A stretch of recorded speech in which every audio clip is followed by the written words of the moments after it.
आता बुलेटिनमध्ये पाहणार आहोत एक मोठी बातमी।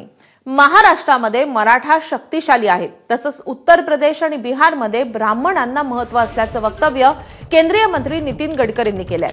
दुबे, त्रिपाठी, मिश्रा हे सर्वच क्षेत्रामध्ये शक्तिशाली आहेत असंही गडकरी म्हणाले। मी ब्राह्मण आहे, देवाचे आभार की आम्हाला आरक्षण नाही, असंही महत्त्वाचं विधान गडकरींनी केलंय। नागपूरमध्ये हलबा महासंघाच्या कार्यक्रमामध्ये ते बोलत होते।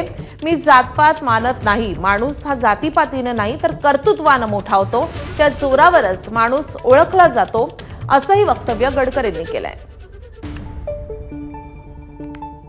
आमच्यावर परमेश्वराने मी ब्राह्मण जातीचा सगळ्यात मोठा उपकार काही केला असेल तर आम्हाला आरक्षण नाही। तर महाराष्ट्रात महत्व नाही या बामणाचं, पण उत्तर प्रदेश बिहारमध्ये महत्व खूप आहे। तर मी ज्यावेळी तिकडे जातो तर सगळे लठ्ठीबाज आहे, दुबे, त्रिपाठी, मिश्रा, त्याचं राज्य पॉवरफुल आहे। जसं इकडे मराठा जातीचं महत्व आहे तसं उत्तर प्रदेश बिहारमध्ये ब्राह्मणाचं महत्व आहे। तर त्यांना म्हणलं मी जातपात पाळत नाही, पण एक गोष्ट माझ्या लक्षात आली की कोणीही माणूस हा त्याची जात, पंथ, धर्म, भाषा आणि सेक्सने मोठा नाही आहे, हा त्याच्या गुणांनी मोठा आहे। ज्यांचे मुलंबाळं चांगले शिकलेले आहेत त्यांनी समाजाला सुशिक्षित बनवत असताना या समाजाच्या आर्थिक प्रगती करता तरुण मुलांना दिशा मिळवून दिली पाहिजे।